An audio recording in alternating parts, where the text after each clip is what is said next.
All right, this is lesson 5 in the sequences and series unit.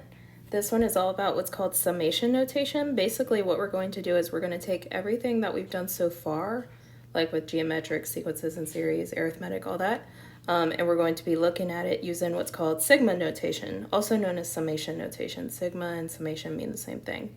It just means the series, find the sum of it, okay? So that Greek letter that you see here, the way that it can be drawn, is like such.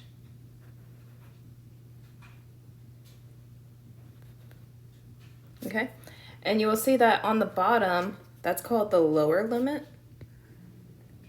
Okay, and it's always gonna have some variable defined to it, and then that's where it starts. That's like the starting term, like a sub 1, a sub 2. And then the value at the top, that's the upper limit. That's where we stop. And then the piece next to the sigma notation is your formula, okay? So we're going to look at an example of what this means. So if we look at this, it says rewriting a series as a sum. It says expand the series below and find the sum. So what this means is our lower limit starts at a sub 1 and our upper limit stops at a sub 5. So when it says expand the series, what that means is we're going to find what a sub 1 plus a sub 2 plus a sub 3 plus a sub 4 plus a sub 5, okay?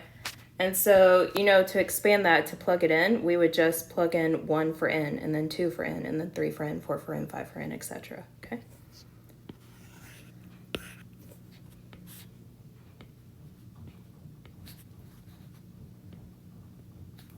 Notice that we plug in our 1, our 2, 3, 4, 5. And so now from here, when it says expand the series below and find the sum, from here you can just plug this in on Desmos or your calculator to find the sum. So go ahead and do that. And so if you add up all these numbers in the series, you should get 240. And so that is the expanded form of the series and the sum. So make sure that you write the expanded form since it said expand and find the sum. Okay, you need both things. So try the next one. Since the lower limit says n equals 3 and the upper limit is 7, that means we're just finding a sub 3, 4, 5, 6, and 7. So in this case, we wouldn't start with 1, we would start with 3.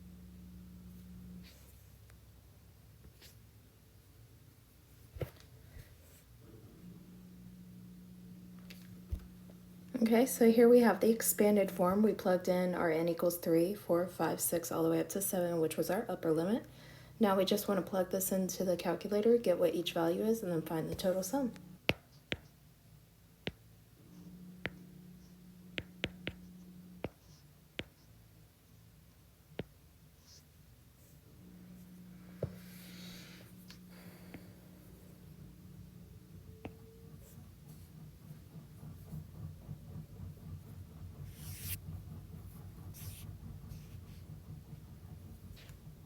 Okay, and so then we get each of our values, and then our total, when we add all this up, is negative 2,211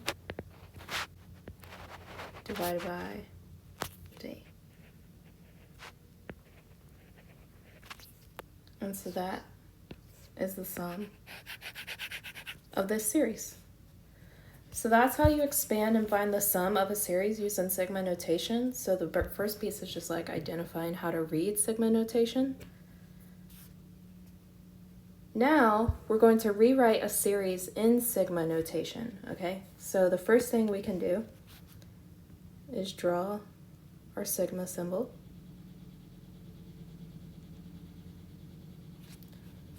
This is our first term, so that means we'd say n starts at 1.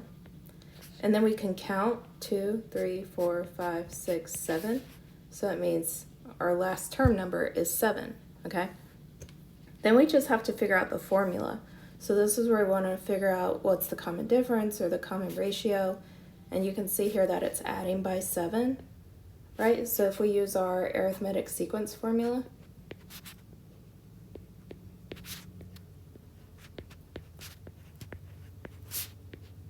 and plug in your a sub 1,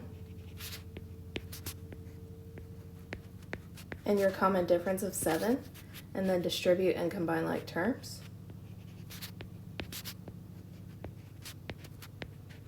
Then we get that the formula is 7n plus 6. And so that's how you rewrite the series in sigma notation. So try the next one, think about whether it's arithmetic or geometric, and then rewrite the series in sigma notation.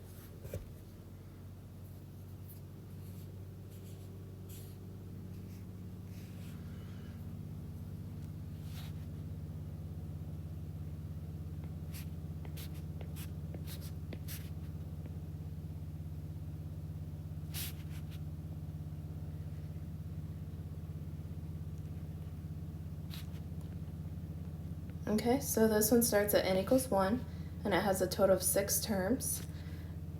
And then we want to look to see what the formula is. This one to me doesn't look like it's arithmetic or geometric. This one to me doesn't look like it's arithmetic or geometric because it's not multiplying the same number every time, nor is it adding the same number every time. But if we look at the denominator, when it's a sub 1, it's 1, a sub 2 is 4, a sub 3 is 9. If you look at that, that looks like it's a perfect square. We did this on day 1, lesson 1. If it's a perfect square, then that means the denominator is simply just n squared, right? If you plug in 1, you get 1. If you plug in 2, you get 4. If you plug in 3, you get 9, etc. So the denominator is n squared. So this one's not geometric nor arithmetic. This takes us back to lesson 1 when we were trying to figure out what the formula was, and it wasn't necessarily multiplying or dividing the same number every time. The other thing I noticed is that this one alternates between positive and negative. Anytime it alternates between a positive and a negative, notice the one that we had up above here also alternated between positives and negatives. It started with negative, and then it was positive, and then it was negative, positive, negative, positive. So we also want this one to alternate, right? But we want this one to start positive. So instead of saying -1 raised to the n power, because if I do that, if I plug in 1, that's going to give me a negative value. I want it to start positive, so I'm just going to simply add a 1 to it, n plus 1. Because now, if I plug in 1 for my n, 1 plus 1 is 2, -1 squared is positive, and it'll keep alternating after that, okay? And so then, if we look at the numerator, since the numerator is just 1, we could multiply it by 1, or we can just leave it as is.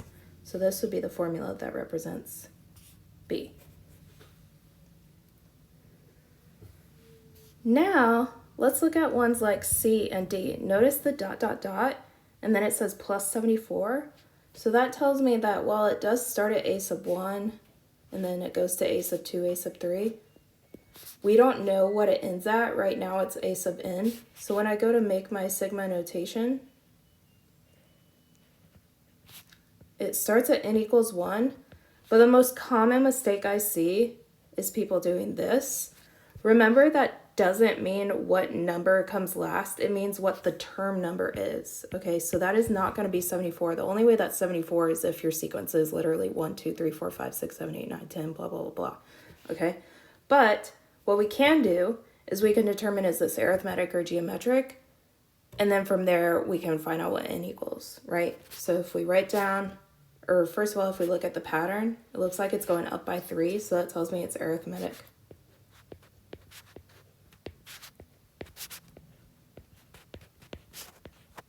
So the first thing I can do is figure out the formula.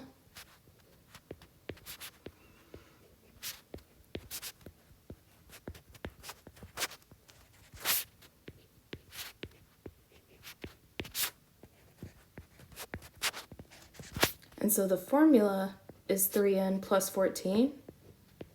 And now to find what my n equals, I can simply just take 74 equal to 3n plus 14 and solve for n. So if I subtract 14, that's going to give me 60. And then if I divide the 3, that's going to give me 20. So that means I have 20 terms here. Okay? All right, now if we look at the next one, this one looks like it's going down by a half. So that tells me there's a common ratio of 1/2. And so since that one is multiplying as a common ratio, we would use our geometric formula. A sub 1 times r raised to the n minus 1. So again, I start at n equals 1. I don't know what it stops at yet. It would not be 6.5, okay? 6.25. But if I plug in what I know about my formula, my a sub 1 is 1600. My r is 1/2. And then it's raised to the n minus 1. Now I can set that formula equal to 6.25 and solve for n.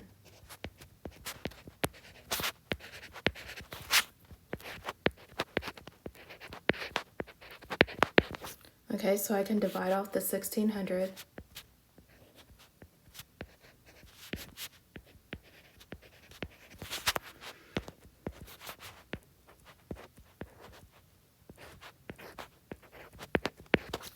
And then from here, I can convert it to log form. Log of the base of the value.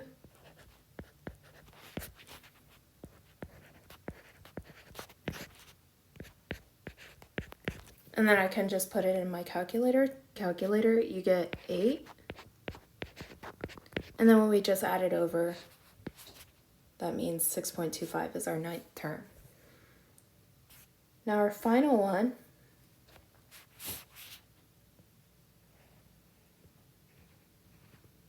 again, it starts at n equals 1.